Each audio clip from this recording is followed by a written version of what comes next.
कि आप विश्वास के साथ अगर शिव मंदिर में जा रहे हो, एक लोटा जल समर्पित कर रहे हो, शंकर भगवान को एक लोटा जल चढ़ा रहे हो, तो निश्चित है कि बाबा शिव आपकी मनोरथ, आपकी मनोकामना पूर्ण करेंगे। और अगर भरोसा ही नहीं है तो फिर शिव कहाँ?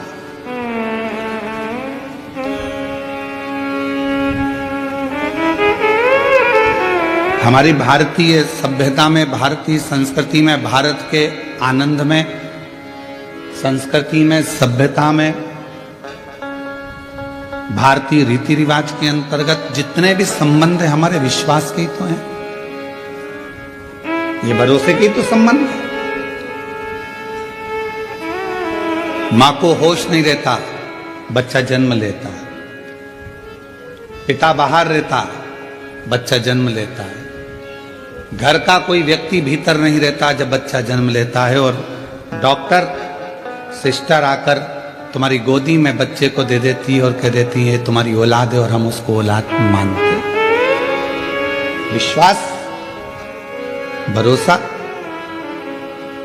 और वो भरोसा निभा तो जन्मों जन्मों तक निभता चलेगा। ना लड़के को देखा ना लड़की को देखा, कौन लड़का है कौन लड़की है, बस संबंध पक्का हुआ, और संबंध पक्का होकर विवाह हुआ, भरोसे के साथ हम उसके ऊपर आश्रित होकर चले। विश्वास। एक रक्षा सूत्र हाथ में बंधा और कह दिया ये तुम्हारी बहन है, तुम इसके भाई हो, और हमने एक रक्षा सूत्र पर विश्वास कर दिया।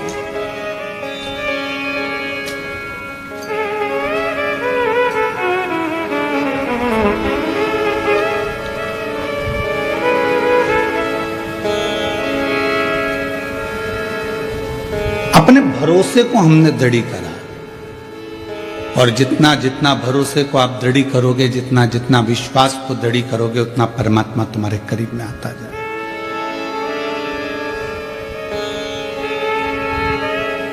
आज एकादशी से मध्य पूर्णिमा के बाद तक ये पवित्र कथा चलेगी। आप सभी को मालूम होगा, विजयदशमी जब पूर्ण हो जाती है, विजयदशमी जब पूर्ण होती है, और पूर्ण होने के बाद मां आद्य शक्ति 64 योगिनियां भगवान शंकर के पास जाकर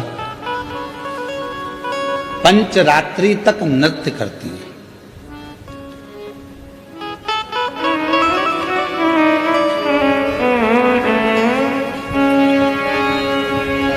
कई देवी धामों में, मां अंबा के मंदिरों में कहीं जगह पर एक कलश भराता है जिसको गर्भ कहते हैं, गरबा कहते हैं। ये नवरात्रि में अलग, ये गरबा अलग होता है जो विजयदशमी के बाद से प्रारंभ हो जाता है।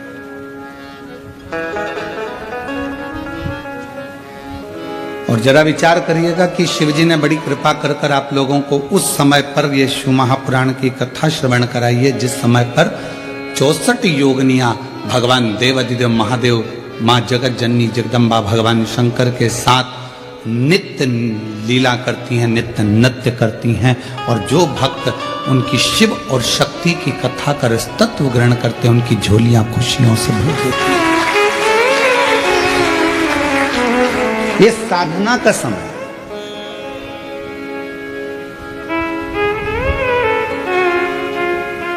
तुम्हारे पास में गाड़ी नहीं है, तुम्हें लोन से मिल जाएगी, जिसको चाहिए बता देना, ठीक है? कोई ना कोई बैंक से अपन बात करेंगे, लोन मिल जाए।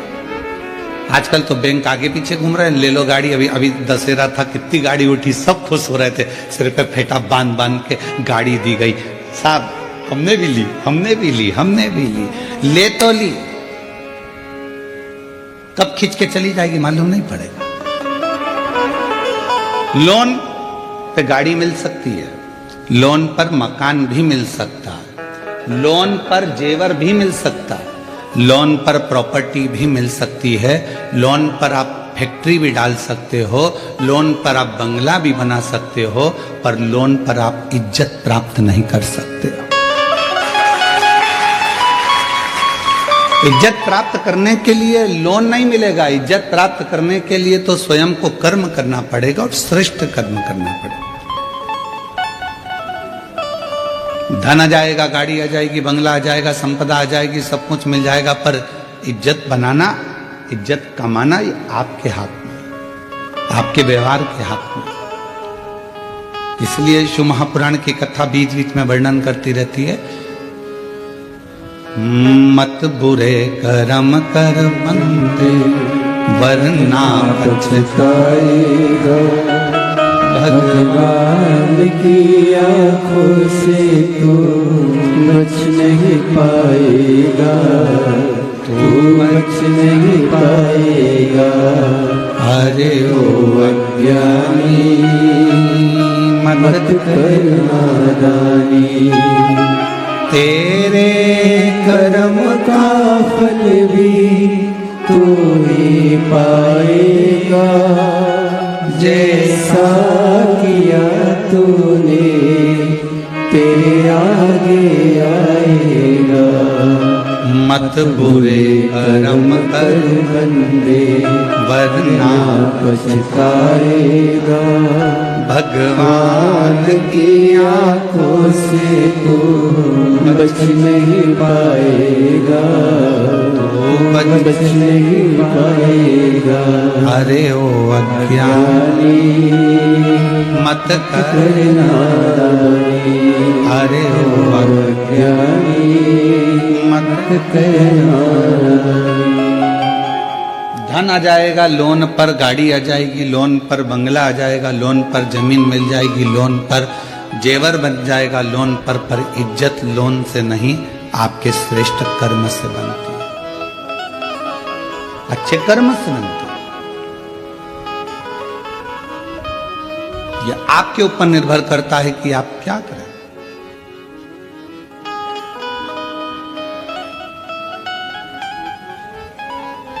तो शिव नाम भगवान शंकर की यह पवित्र कथा विश्वास की कथा, आप जितने दिल से सुन सकते हो, पूरे डूब जाओ उसके अंदर।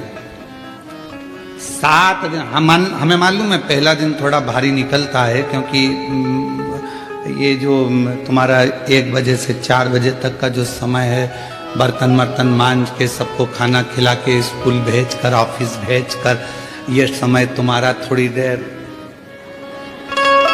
और फिर पलंग पर धीरे धीरे मोबाइल चलाते चलाते नींद लग गई। 3:30 पौने 4 बजे उठोगे, फ्रिज खोलोगे, दूध निकालोगे, चाय बनाओगे, बढ़िया पीने के बाद में थोड़ी देर बैठ के गप्पे, फिर इसके बाद में कोई आ गया तो उनकी बात, फिर थोड़ा खाना पीने की तैयारी।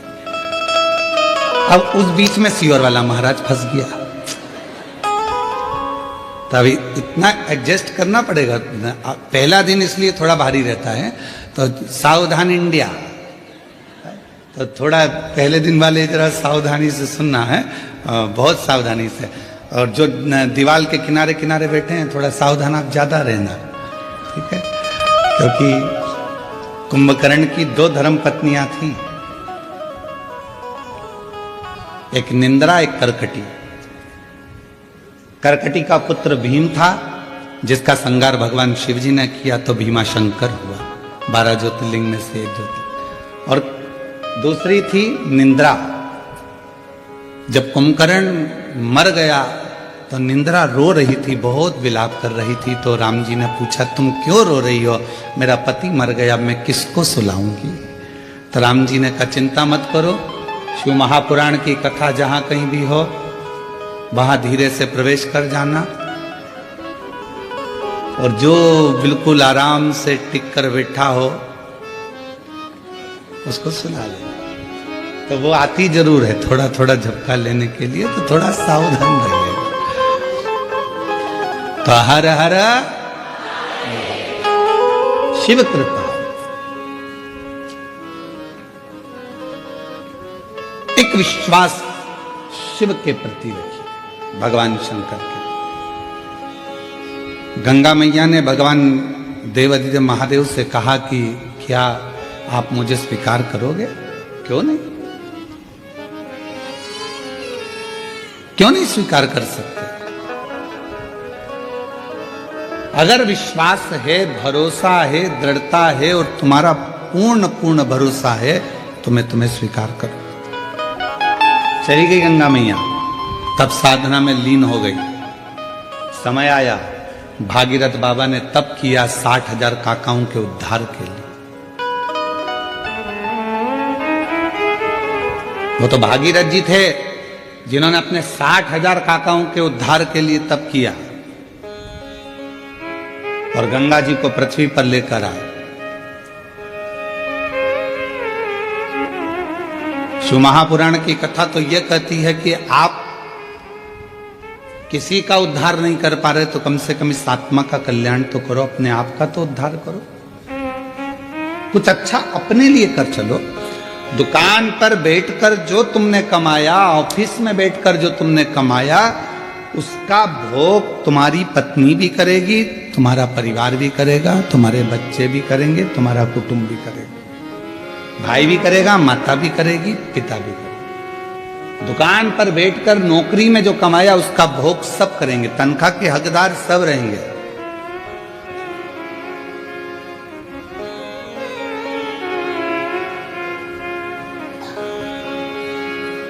पहले के समय में चलता था नौकरी, एक करे नो खाए, उसको कहते थे नौकरी।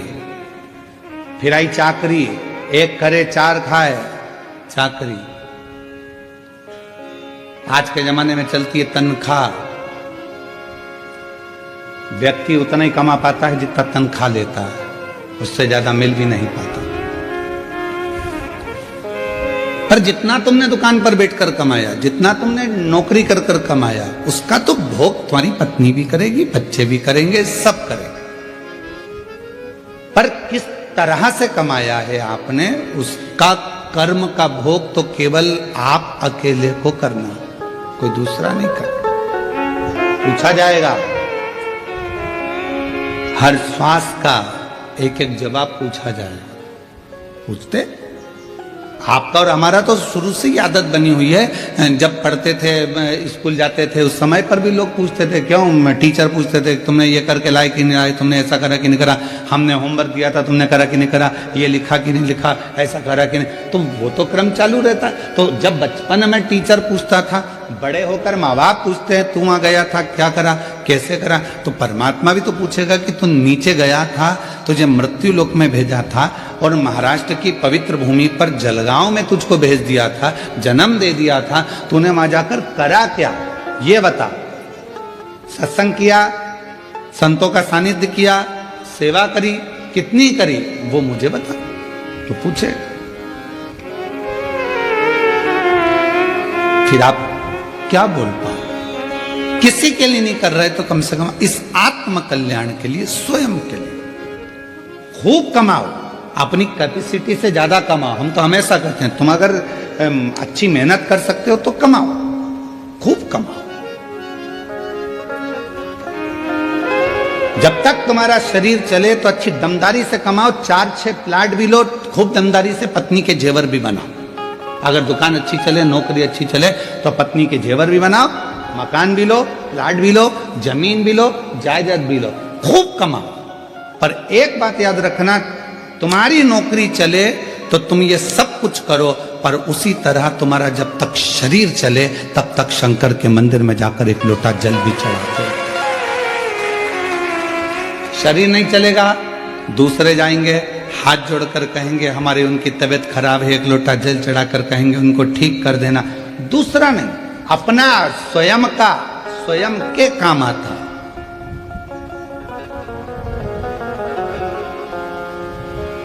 स्वयं का करो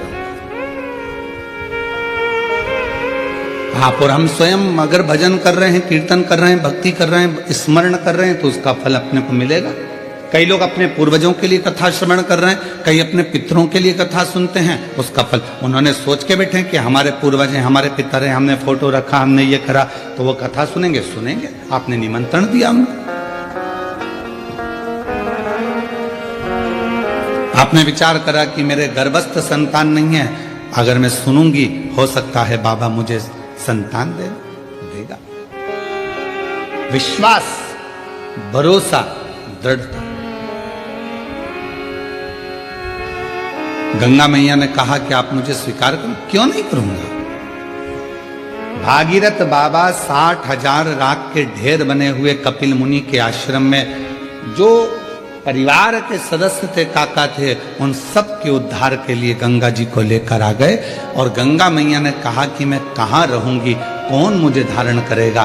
तो उस मस्तक पर भगवान देवाधिदेव महादेव से प्रार्थना करी, तब शिव जी ने अपने मस्तक पर धारण कर मस्तक। अब लोगों ने कहा कि अब भगवान शंकर के मस्तक पर पूरी जटा के अंदर क्या गंगा जी आकर बैठ गई? शिव महापुराण की कथा कहती है कि पूरी जटा के अंदर गंगा नहीं है, केवल उस जटा में एक भगवान शंकर का केश ऐसा है जिस पे गंगा जी को लपेटा गया है। पूरी जटा के अंदर गंगा नहीं, एक केश, एक केश। भारत की भूमि पर 26,000 से ज्यादा नदियां, सरोवर, कुंड, तालाब, बावड़ी हैं। 26,000 से ज्यादा। और 26,000 नदियां, तालाब, बावड़ी, कुंड, सरोवर, ये सब शिव जी की जटा में ही विराजमान, भगवान शंकर की जटा में ही।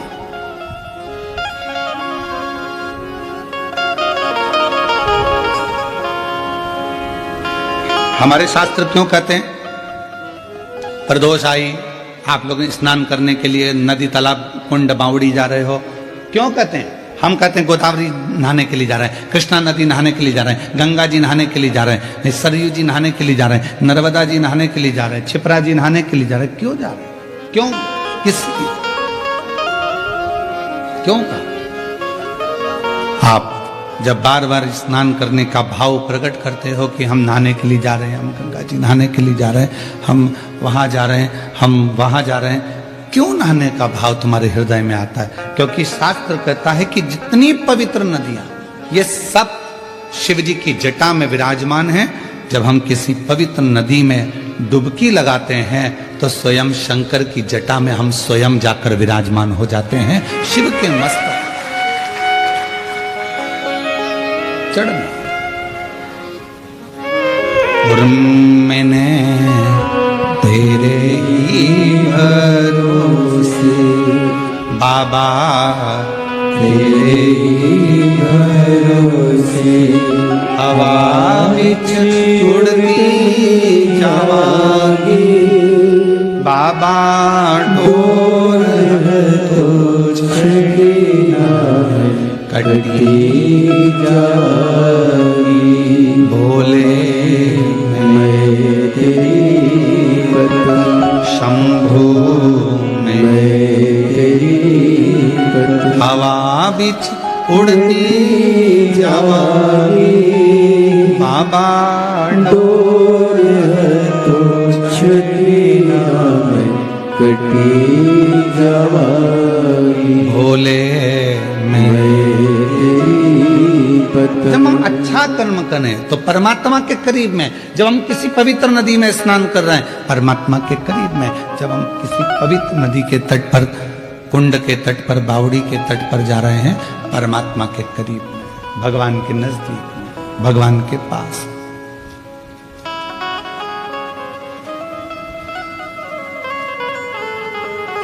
आप सबने रामचरितमानस में एक बात सुनी होगी कि रावण प्राणों को जब त्याग रहा था तो उसने लक्ष्मण जी को 3 उपदेश दिए थे। कितने उपदेश दिए हैं? 3।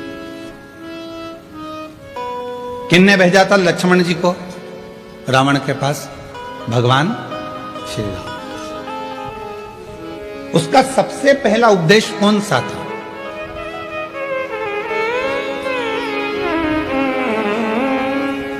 रावण ने मरने से पहले 3 बातें बोली लक्ष्मण जी के कानों में। और आप सबको मालूम है कि लक्ष्मण जी ज्ञान लेने के लिए जब गए थे तो रावण के सिर के पास जाकर खड़े हो गए थे, तो रावण ने मुंह फेर लिया था, ज्ञान नहीं दिया था। लक्ष्मण जी वापिस आ गए थे राम जी के पास में कि ऐसा रावण है, लोग कहते तब विद्वान है। मैं उसके पास गया तो उसने मुंह फेर लिया। भगवान राम जी ने कहा ज्ञान लेते समय सिर पे जाके बैठते हैं कि चरणों में बैठते हैं? तो कहा गया था तो कि सिर के पास चरणों में जाकर बैठ।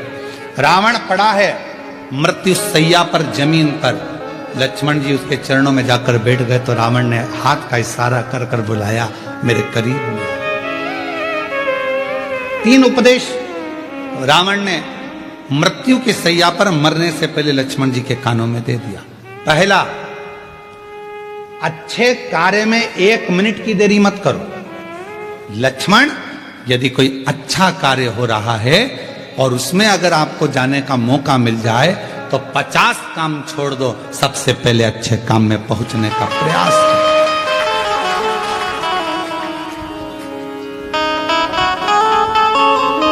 अच्छे काम में 1 मिनट की देरी मत करो।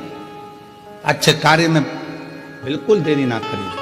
अच्छा कार्य करने का मौका मिला है तुरंत जाइए, भगवत भजन करिए, स्मरण करिए।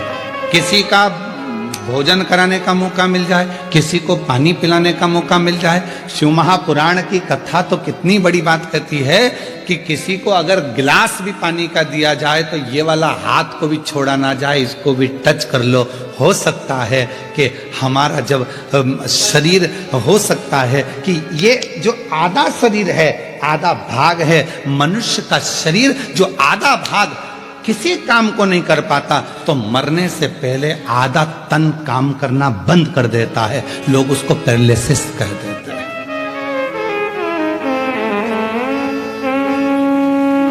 आधा शरीर काम नहीं करा।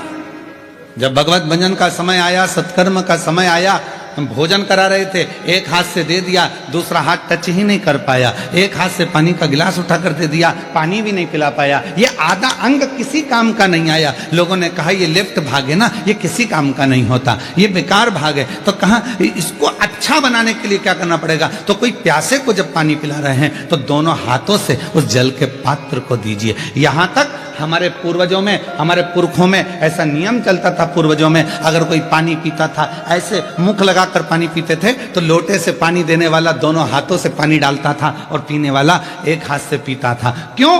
क्योंकि वो ग्रहण कर रहा है और वो देने वाला दोनों हाथों से दे रहा है। तो ये हाथ का प्रयोग पूर्ण होना चाहिए, जिससे मरने से पहले इस शरीर का आधा अंग रह ना जाए। इसको चालू रखने के लिए अभी से काम करना पड़ेगा। शिव जी के मंदिर में दोनों हाथों से जल चढ़ाइए, शंकर जी के मंदिर में दोनों हाथ से सफाई करिए, शिव जी के मंदिर में दोनों हाथ से झाड़ू पोछा करिए, शिव जी के मंदिर में दोनों हाथ से दीप को लगाइए। शिव जी के मंदिर, कई माताओं की आदत रहती है एक हाथ में घंटी पकड़ ली, एक हाथ में पकड़ लिया दिया, एक से घंटी बज रही है, दूसरे से दिया बज रहा है। पर हमारे यहाँ पर यहाँ तक कहा गया कि प्रथम आरती प्रारंभ होने से पहले मंदिर के घंटी को नाद करिए और नाद करने के बाद थोड़ी देर दोनों हाथों से दीप जलाकर उसको घुमाइए। अर्थात भगवान के सामने ये दोनों हाथों का सदुपयोग करिए, प्रयोग करिए। उसके बाद फिर भले एक हाथ में दिया ले लो, एक हाथ में घंटी ले लो, चल जाएगा, पर ये दोनों हाथों का सदुपयोग होना चाहिए,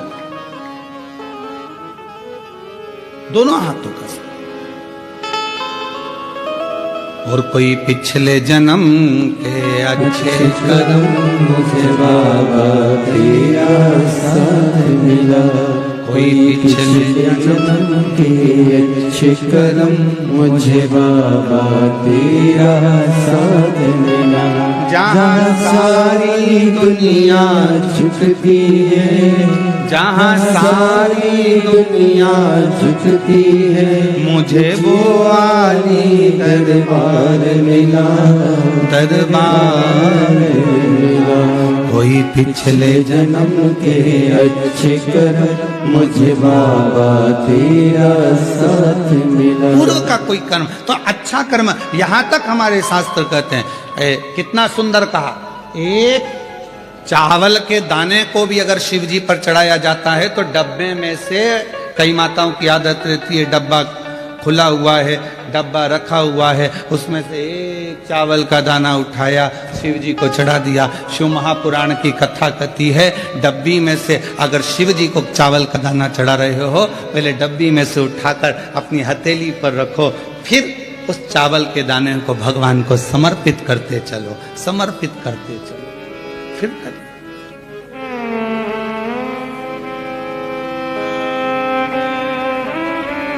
ये शरीर आधा ना रह जाए, आधा ना रह जाए। बहुत सावधानी रखना पड़ती है महाराज। एक कथा आप लोगों ने श्रवण करी होगी।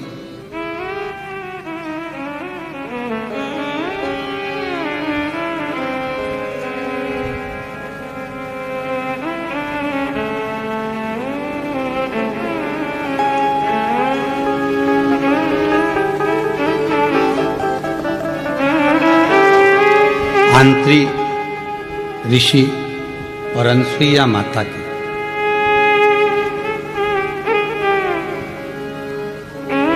सबने सुनी है कथा।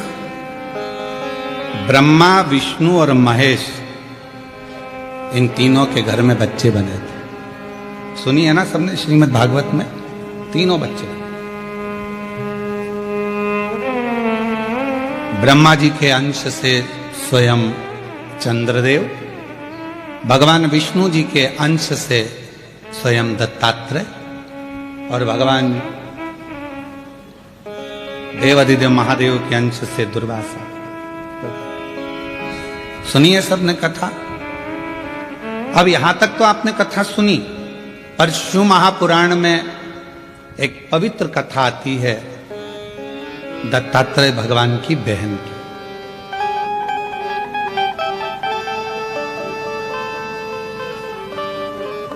चंद्रदेव की बहन, दुर्वासा जी की बहन। एक पवित्र कथा थी, और ये कथा यदि आपको पढ़ना है, ये कथा गुरु जी कहां से बोल रहे हो, तो ऋग्वेद में से बोल रहे हैं इसको। ये ऋग्वेद की कथा है, और इस कथा का अगर आप स्मरण करेंगे ऋग्वेद में, अगर इसको पढ़ेंगे तो ये कथा आपको मिलेगी, और बड़ी सुंदर कथा है, बड़ी सुंदर। ऋग्वेद का ये पवित्र चरित्र। आंत्री और अनसुईया मैया के तप साधना से, इनके तप करने से, इनकी साधना करने से इन्होंने भगवान ब्रह्मा, विष्णु, महेश तीनों की साधना करी थी, और तीनों को पुत्र के रूप में प्राप्त किया था। तीनों कथा थी एक बड़ी सुंदर की। एक बार देव ऋषि नारद जी माता लक्ष्मी जी के यहाँ पहुंच गए थे, और माँ लक्ष्मी जी के यहाँ जाकर देवर्षि नारद जी ने कहा, माँ बहुत भूख लगी है, कुछ भोजन मिलेगा क्या? माता लक्ष्मी जी अंदर गई, मोतीचूर का लड्डू लेकर आई, और मोतीचूर का लड्डू लाकर माता लक्ष्मी जी ने तुरंत नारद जी को दिया। नारद जी ने खाया। खाते से नारद जी बोले, मैया लड्डू में मजा नहीं आया। अब तो लक्ष्मी जी के कांटे से खून नहीं। लक्ष्मी जी ने कहा, खा गया चाट, और बाद में कह रहा है कि आनंद नहीं आया।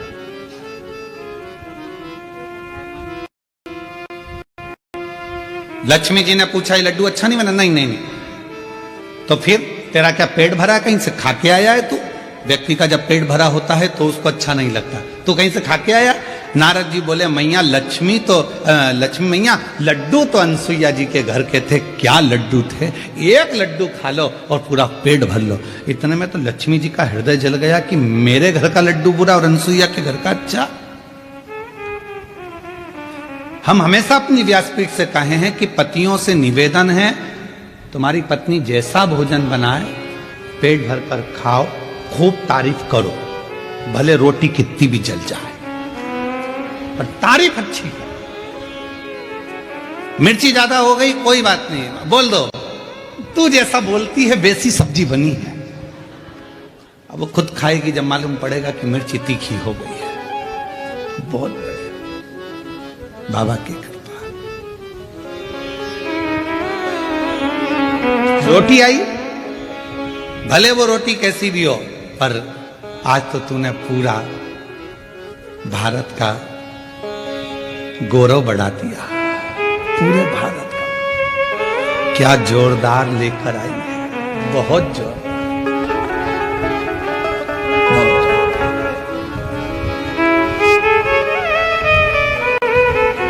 कभी भी मत कहना कि ये अच्छी चीज नहीं बनी है, बहुत जोरदार, बहुत जोरदार।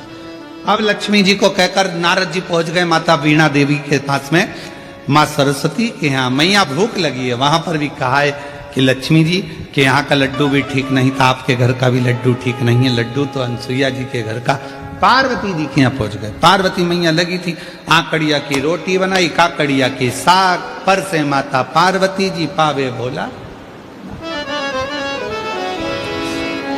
पावे भोला। अब माता ने भोजन बनाया और नारद जी से कहा कि ये भोजन ग्रहण करो, देव।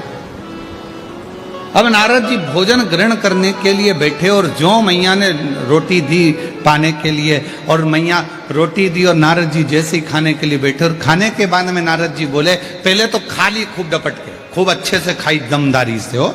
उसके बाद बोले, मैया क्या भोजन था अनसुईया जी के घर का, इतना शानदार भोजन, पूछो मत, पूछो ही मत।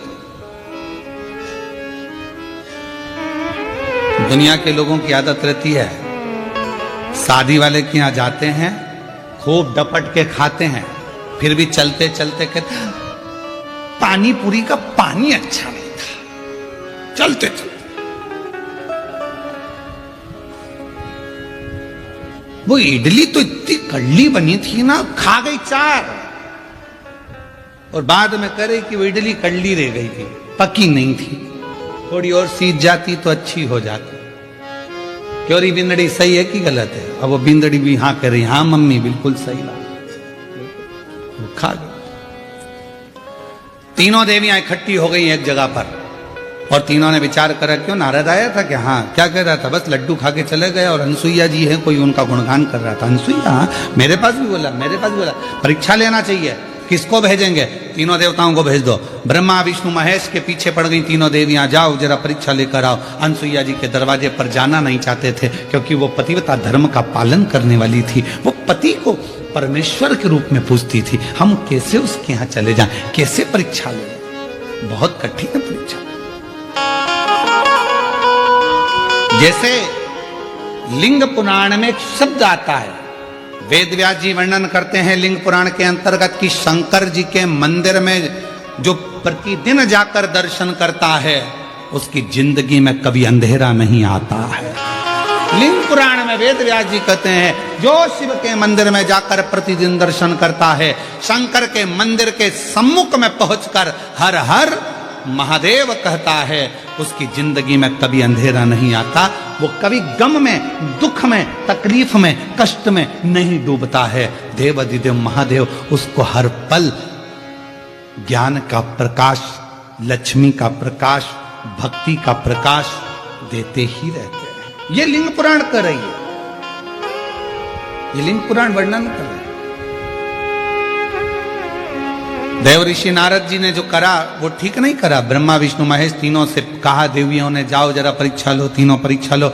जाने के लिए कोई राजी नहीं हो रहा, क्योंकि वो अनसुईया है, पतिव्रता धर्म का पालन करने वाली, पति को परमेश्वर मानने वाली। उनके यहाँ कैसे चले जाएं, कैसे जाकर हम परीक्षा लें? पर जाना पड़ा। धर्म पत्नी कह रही थी तो पहुंचे। पर देवियों, हम जा तो रहे हैं, पर इस वेश में नहीं जाएंगे, तुम कोई भी रूप रख कर जाओ। तीनों ने संतों का वेश धारण कर लिया। जाकर आवाज लगाई, माँ भिक्षाम देही। माता बाहर निकल कर आई, बाबा मैं अभी भिक्षा लेकर आती हूँ। अनसुईया मैया अंदर गई, भिक्षा लेकर आई, तीनों की झोली में भिक्षा देने लगी। इतने में तीनोने कहा, माँ हम ऐसे भिक्षा नहीं लेते, आप अपने वस्त्र उतार कर आइए, नग्न वेश में आओगी तब हम भिक्षा ले सकते, तब हम भिक्षा प्राप्त करें। ना ना ना ना बाबा, कोई नारी पर पुरुष के आगे वस्त्र विहीन कैसे आ सकती है? ये तो मर्यादा के अनुकूल नहीं है, ठीक नहीं है। संतों ने कहा, अगर हम भिक्षा नहीं लेंगे तो आपका घर पूर्ण बर्बाद हो जाएगा, मां भिक्षा दीजिए। अनसुईया जी के मन में आया, ये मुझे बार बार मां कह रहे हैं, तो ये तो मेरे पुत्र ही हुए, क्यों ना इनको पुत्र ही बना दूं और फिर भिक्षा दे दूं। अंदर गई, जल लेकर आई। अगर मेरा सातित्व पक्का है, मैंने अपने पति की सेवा परमेश्वर मानकर करी है, तो ये तीनों की तीनों बालक हो जाएं। जो जल छोड़ा, तीनों 1.5 महीने के बच्चे हो गए। अनसुईया जी ने उनके छोटे छोटे कपड़े में छोटी छोटी सी भिक्षा डाल दी, और भिक्षा डालकर उन तीनों को अंदर ले गई। विश्वकर्मा जी से कहा, चंदन का पलना बना दो। कहाँ जाएंगे, ये छोटे हो गए हैं, इनको मैं अपने आंगन में रखूंगी। चंदन का पलना, रेशम की डोरी और तीनों देवताओं को उसमें सुला दिया। लक्ष्मी जी ने पार्वती से पूछा, क्यों तेरा आया क्या?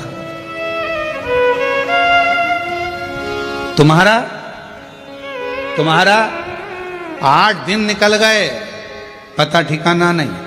अब इनके तो 8 दिन निकल गए, इधर अंतरिक्षी आ गए। अंतरिक्षी ने आते से अनसुईया जी को देखा, ये 3-3 बच्चे घर में आंगन में झूल रहे हैं। अंतरिक्षी ने पूछ लिया, अनसुईया किनके बच्चे हैं? अनसुईया जी बोली, अपने। अंतरिक्षी बोले, अभी स्नान करने गया था तो एक भी नहीं था। अनसुईया जी बोली, भोलेनाथ देते हैं तो छप्पर फाड़ कर देते हैं। ये उनकी उदार सारी कथा सुना दी अनसुईया जी ने अंतरिक्षी को। अंतरिक्षी खुश हो गए, जो नेत्र बंद कर देखा तो ये तो मेरे 3 देवता, और ये तीनों ही मेरे घर में आ गए।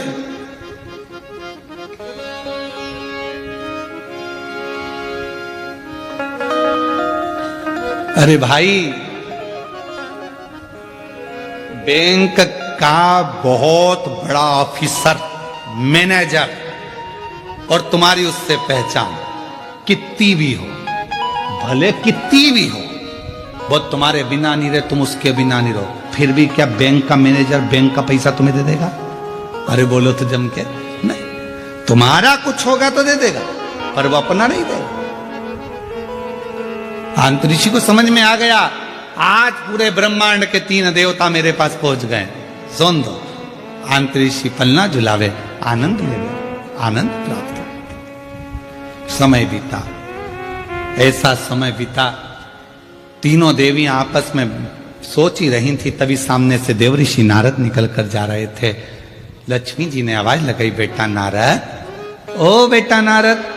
नारद जी ने मन में सोचा, आज मैया बहुत मीठा बोल रही है, और जब माताएं बहुत मीठा बोलती है ए जी, तो तुरंत खसक लो जी, नहीं तो 500 गया जी। जब मीठा बोले तब समझ लो।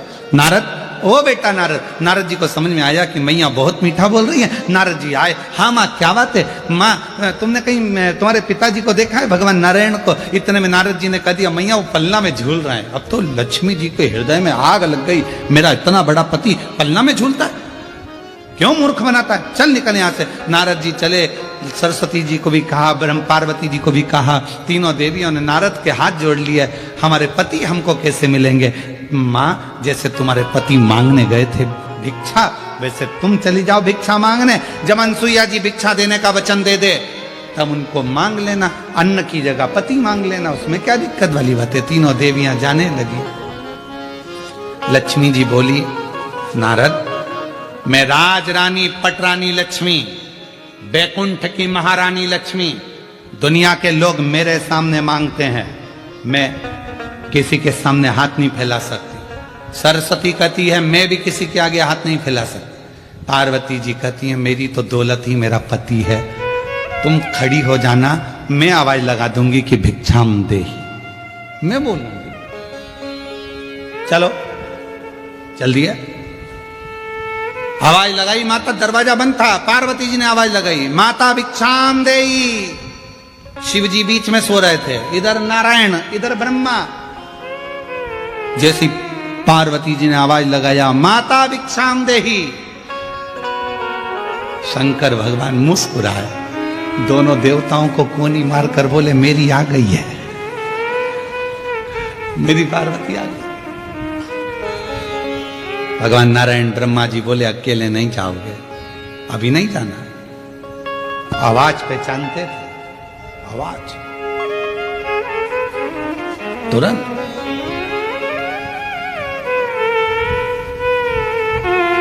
अनसुईया जी ने दरवाजा खोला, 3 देवियों को देखा, क्या बात है?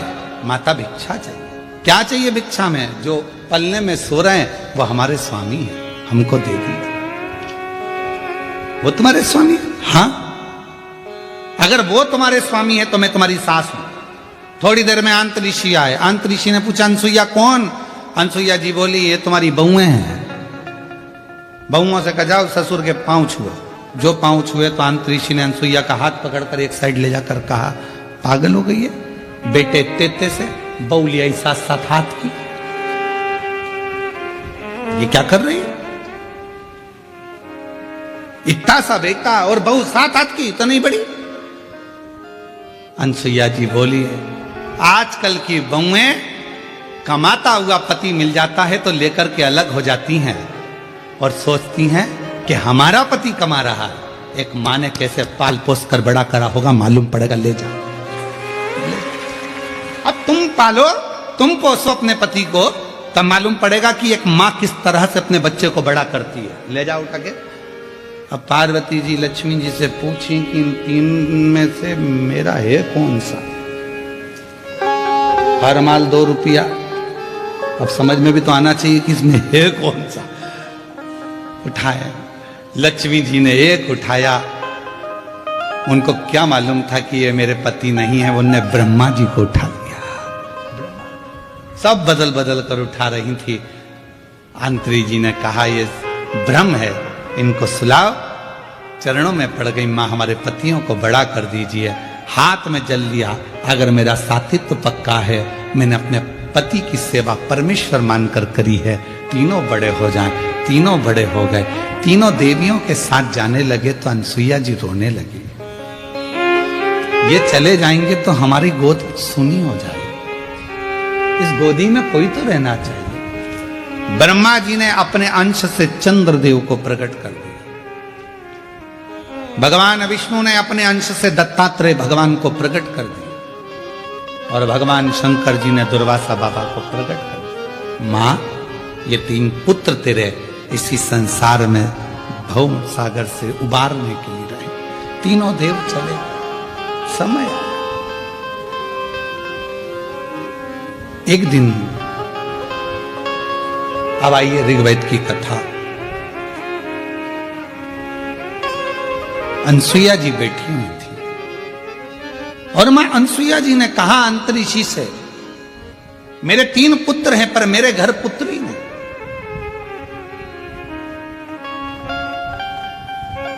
मेरे घर में पुत्री का भाव नहीं है। और मैंने सुना है शास्त्रों में, अगर घर में बेटे हैं और घर में अगर बेटी नहीं है तो वो घर बिना कन्यादान के हमेशा सूना की सूना ही रहता है। कन्यादान के लिए बेटी का होना जरूरी है, बिना बेटी के कन्यादान सूना। आप दुनिया का सारा दान कर लो, अन्न दान कर लो, वस्त्र दान कर लो, मुद्रा दान कर लो, स्वर्ण दान कर लो, भूमि दान कर लो, गौ दान कर लो, सारे दुनिया के दान कर लीजिए। अगर आपने जिंदगी में कन्यादान नहीं करा तो आपकी जिंदगी में सब, कहते हैं कुंभी पाक नरक में एक नरक का सिरा ऐसा होता है जिस नरक के सिरे को पार करने के लिए बेटी का कन्यादान करना जरूरी होता है।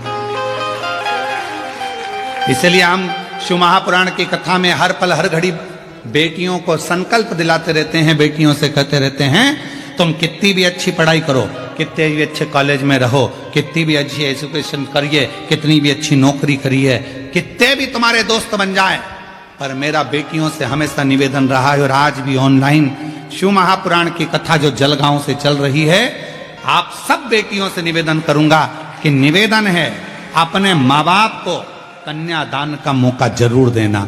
किसी एरे गेरे नत्थु खेरे के साथ ना जाना, अपने माँ बाप को कन्यादान का मौका दीजिए। बहुत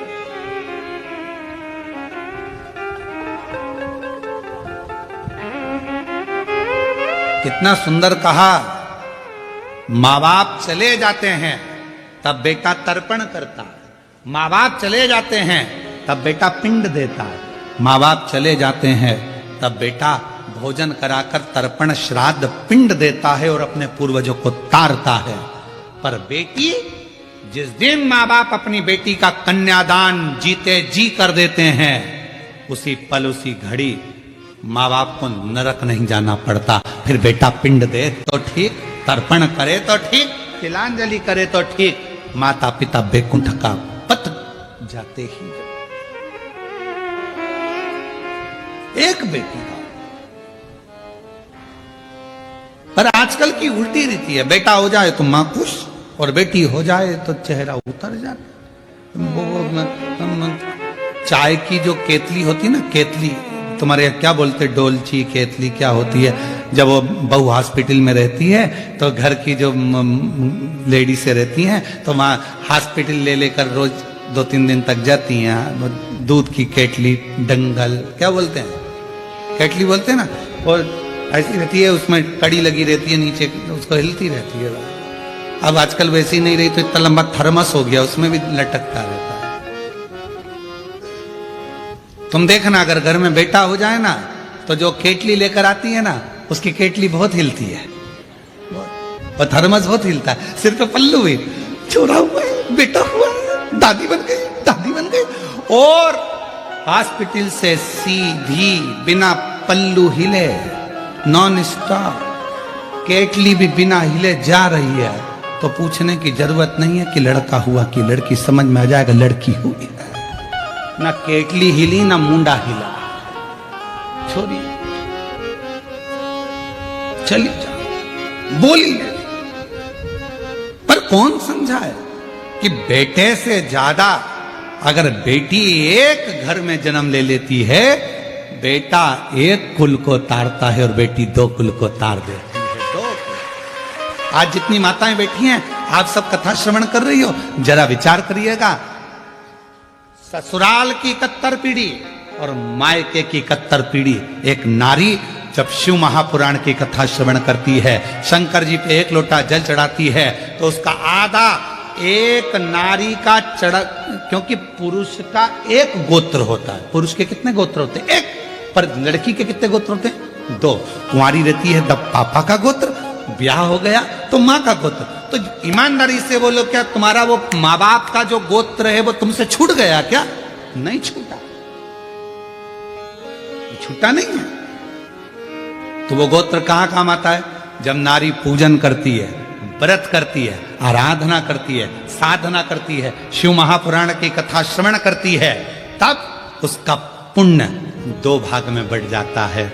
आधा उसके मायके के, आधा उसके ससुराल के, दोनों के भाग से, दोनों।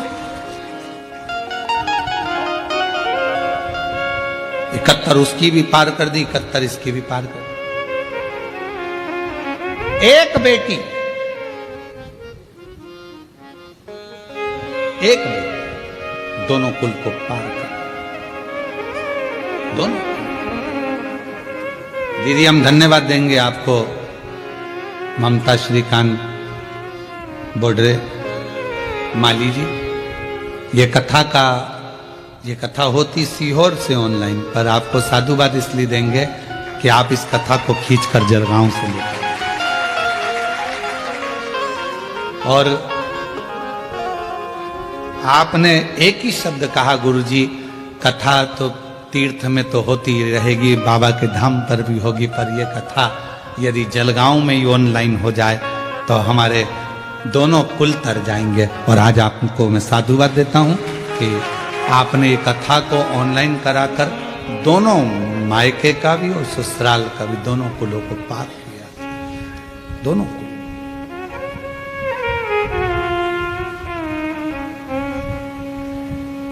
और कोई पिछले जन्म के अच्छे कर्म मुझे बाबा तेरा साथ मिला, कोई पिछले जन्म के अच्छे कर्म मुझे बाबा तेरा साथ मिला। जहाँ सारी दुनिया झुकती है, जहाँ सारी दुनिया झुकती है, मुझे वो आली दरबार मिला, दरबार। कोई पिछले जन्म के अच्छे कर्म मुझे बाबा तेरा साथ मिला, कोई पिछले जन्म के अच्छे कर्म मुझे बाबा तेरा साथ। कोई पूर्व का हमारा, तुम मेरी जीजियों से, मेरी बेटियों से, जितने ऑनलाइन कथा को सुन रहे हैं आस्था चैनल पर, फेसबुक, यूट्यूब पर, जो लाखों शिव भक्त इस कथा को श्रवण कर रहे हैं, और जितने जलगांव के वासी हैं जो ऑनलाइन कथा को श्रवण कर रहे हैं, साधुता दूंगा, एक घर में बेटी का होना बहुत जरूरी है, बेटी का होना जरूरी। और अगर बेटी नहीं हो तुम्हारे परिवार में, तुम्हारे कुटुंब में कोई बेटी किसी के यहां 2-3 हो तो उससे कह दो एक बेटी को मैं पढ़ाऊंगी, मैं पढ़ाऊंगी इस बेटी को, इसका पढ़ाई का खर्चा मैं उठाऊंगी, कॉलेज में पढ़ाऊंगी, इसको पैसे मैं दूंगी, और कन्यादान भी, कन्यादान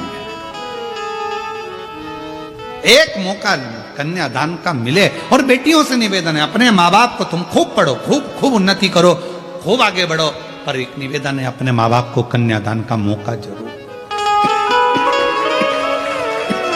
कन्यादान बहुत जरूरी है। कन्यादान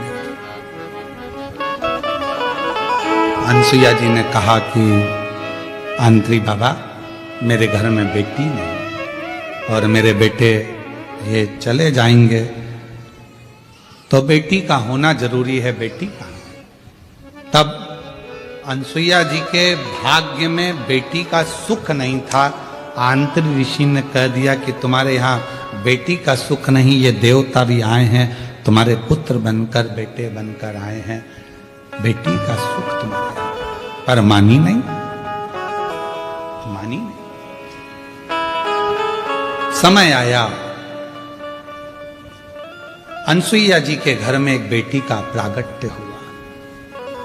ऋग्वेद कह रहा है एक बेटी का प्रागट्य। उस बेटी का नाम रखा अपाला। क्या नाम था? अपाला।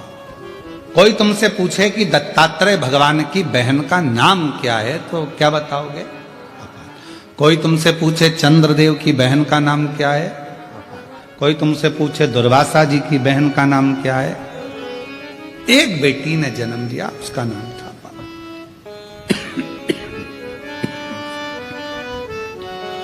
अपाला बहुत विद्वान थी, बहुत विद्वान। लड़का चलना सीखता है हाथ पकड़कर, बेटी को चलना सीखना होता है तो खुद उठती है, चलती है, गिरती है, फिर चलती है, फिर चलती है। कितना अंतर है। आप लोगों के यहाँ किसी की यहाँ पर भैंस है क्या? अब आप लोग तो शहर में रहते हो, कहां भैंस देखोगे?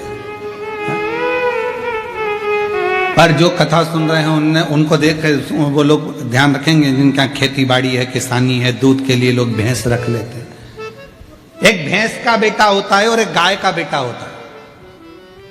भैंस के बेटे को संभालना पड़ता है, उठाना पड़ता है, चलाना पड़ता है, नहीं तो भैंस का बेटा प्राण त्याग देता है, कुछ दिन में मर जाता है। भैंस का जो छोरा छोरी है उसको संभालना पड़ता है। पर गाय का जो बछड़ा होता है, गाय की जो बछड़ी होती है, जन्म लेने के थोड़ी देर बाद वो खुद खड़ी हो जाती है, खुद उठ जाती है। इतना बल होता है, इतना बल।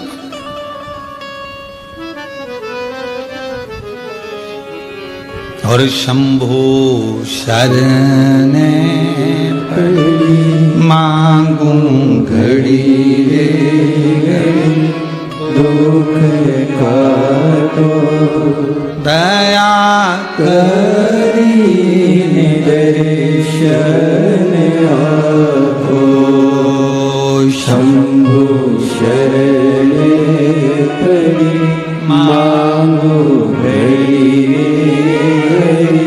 दुख काटो दया करी दर्शन। अपाला बहुत विद्वान थी बाल्यावस्था से, पर एक कमी थी अपाला में कि वो जन्म से ही चर्म रोग से ग्रसित हो गई।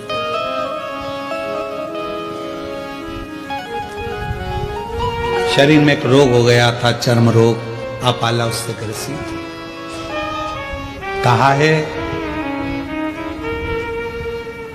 पूर्व जन्म में जब हम भगवान देवाधिदेव महादेव को अपमान कर देते हैं, शिव का प्रसाद आया, उसको प्रणाम भी नहीं करा और फेंक दिया। कितना सुंदर कहा है हमारे शास्त्रों में। जितने कथा सुन रहे हो सावधानी से सुनिएगा, शास्त्रों में कितनी बड़ी बात कही। तिरुपति जा रहे हो दर्शन करने के लिए, वहां से प्रसाद लिया है, पति को भी एक लड्डू मिला, पत्नी को एक लड्डू मिला, बेटा गया उसको लड्डू मिला, बहुत सारा प्रसाद आप लेकर आए हो। नाथ द्वारा गए हो प्रसाद लाए हो, गोवर्धन जी गए हो 56 भोग लाए हो, दर्शन करने गए हो वहां से लड्डू का पैकेट लाए हो, शिरडी गए, त्र्यंबक गए, जहां जहां गए वहां से प्रसाद लेकर आए हो। तो निवेदन है, उस प्रसाद को जितना आप खा लो तो खा लो, ना खा सको तो तुरंत उसको बांटना प्रारंभ कर दो, उसको देना प्रारंभ करो। पर लोग क्या करते हैं, बहू खाएगी फ्रिज में रख देते हैं, बेटा खाएगा फ्रिज में रख देता हूं, रखा रखा 2 दिन 3 दिन 4 दिन 8 दिन 9-10 दिन तक रखा रहता है, प्रसाद पूरा कड़ला हो जाता है। बाद में तुम बर्तन वाली को, झाड़ू वाली को, पोछा वाली को दे देती हो। आजकल की बर्तन वाली, झाड़ू वाली, पोछा वाली इतनी चतुर है कि तुम्हारा ये नहीं खाएगी, वो जाएगी उसको उठाकर कहीं भाग फेंक देगी। उसको नहीं मालूम कि प्रसाद है,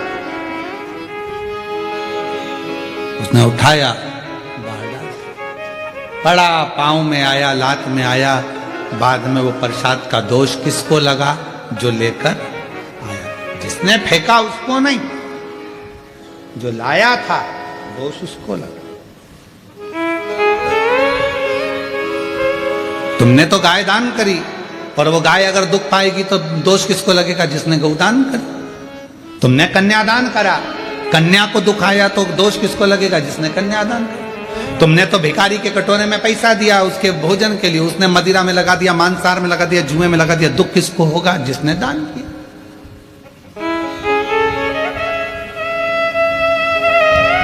अपाला पूर्व जन्म में अनसुईया जी अंतरी ऋषि से कह रही है, मेरी बेटी ने जन्म लिया पर इसके शरीर में ये चर्म रोग हो गया, इसका शरीर ऐसा, इसका शरीर ऐसा हो। कहा आंतरी ऋषि हाथ जोड़कर बोले, ए अनसुईया, पूर्व जन्म में अपाला जिसने शिव जी का अपमान करा था, शंकर भगवान का यदि अपमान, शंकर भगवान की निंदा, शिव जी के लिए अपशब्द जब हमारे मुख से निकलता है तो शरीर रोगीला जन्म ले लेता है, रोगीला जन्म। फिर वो रोग से छूटेगा कैसे। कितना सुंदर बात कही, डॉक्टर ने कह दिया कि गर्भ में बच्चा है पर धड़कन नहीं आ रही है, गर्भ में बच्चा है पर इसका शरीर में ऐसा लगता है कि इसके दिल में छेद है, शरीर में बच्चा है, इसका पांव काम नहीं कर रहा, ऐसा लग रहा है इसका अंग नहीं बना, पूरा शरीर नहीं बना। तो शिव पुराण क्या कहती है कि शिव को जल चढ़ाना प्रारंभ करो, शंकर के मंदिर जाना चालू कर दो, डॉक्टर की दवाई लो, डॉक्टर का इलाज करवाओ, जैसा बोले डॉक्टर उसके अनुसार चलिए, पर साथ में शंकर जी की आराधना करना प्रारंभ कर दो। क्यों? हो सकता है कि जो बच्चा गर्भ में है इसने पूर्व समय में शंकर भगवान का अपमान करा होगा, तो जन्म लेगा तो हो सकता है शरीर से विहीन हो, बेकार हो, कोई रोगीला हो, ग्रसित हो। तो आज जब आप शिव जी को चढ़ा हुआ जल पियोगी, अंदर जाएगा तो वो बच्चे को मिलेगा, शंकर भगवान उसके दोष को समाप्त कर देंगे और बच्चा पूर्ण स्वस्थ प्रदान कर देंगे।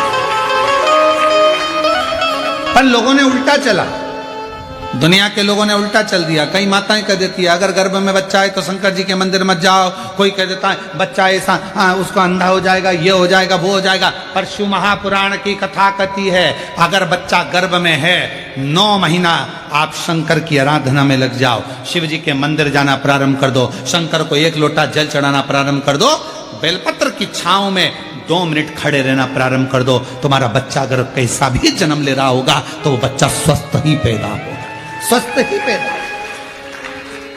अकाल मृत्यु वो मरे जो काम करे चंडाल का, काल उसका क्या बिगाड़े जो भक्त हो महाकाल का। जो शिव की आराधना करता है तो उसका दोष शिव समाप्त कर दे।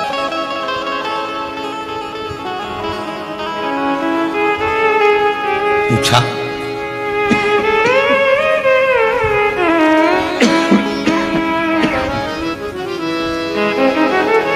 ये अपाला इसको ये रोग कैसे हो गए? अंत ऋषि ने कहा कि रोग होने का कारण केवल एक है। एक, पूर्व में इसने शिव की निंदा करी होगी, शंकर के किसी भक्त के लिए अपशब्द कहा। कितनी बार हमने कथाओं में कहा, अब तो हमने कहना थोड़ा कम कर दिया, कि किसी शिव भक्त की कभी निंदा मत करो। कभी भी भगवान शंकर के किसी भक्त की कभी निंदा मत करो। शिव के मंदिर की, शिव अर्चना की, शिव पुराण की, शंकर के भजन की, शंकर की कथा की, या कोई तुम्हारे गांव में, मोहल्ले में, नगर में, शहर में कोई शंकर का भक्त, ओरिजिनल भक्त। आज के जमाने में ओरिजिनल भक्त मिलना भी मुश्किल है। ओरिजिनल घी नहीं मिल रहा,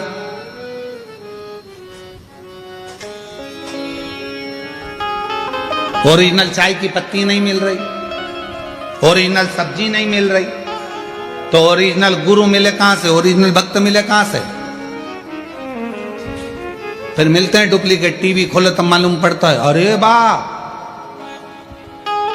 इतने बड़े, और इन्होंने ऐसा कर दिया। तब समझ में आता है ओरिजिनल ढूंढ ही नहीं पाए हम तो चमक और धमक में रह गए, सत्य तक नहीं पहुंच पा रहे।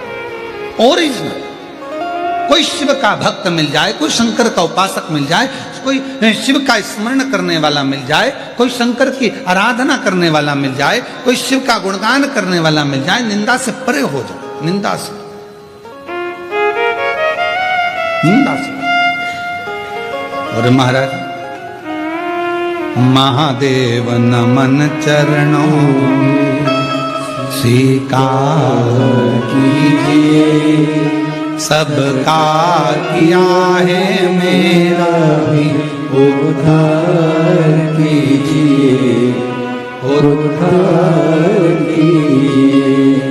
है त्रिपुंडधारी, है त्रिशूलधारी, है त्रिपुंडधारी, है त्रिशूलधारी।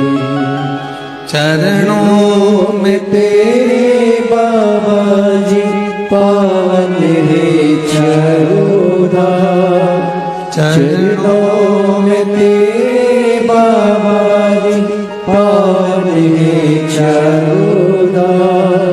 तेरी देव करते वंदना, पूजे सीताराम, तेरी देव करते वंदना, पूजे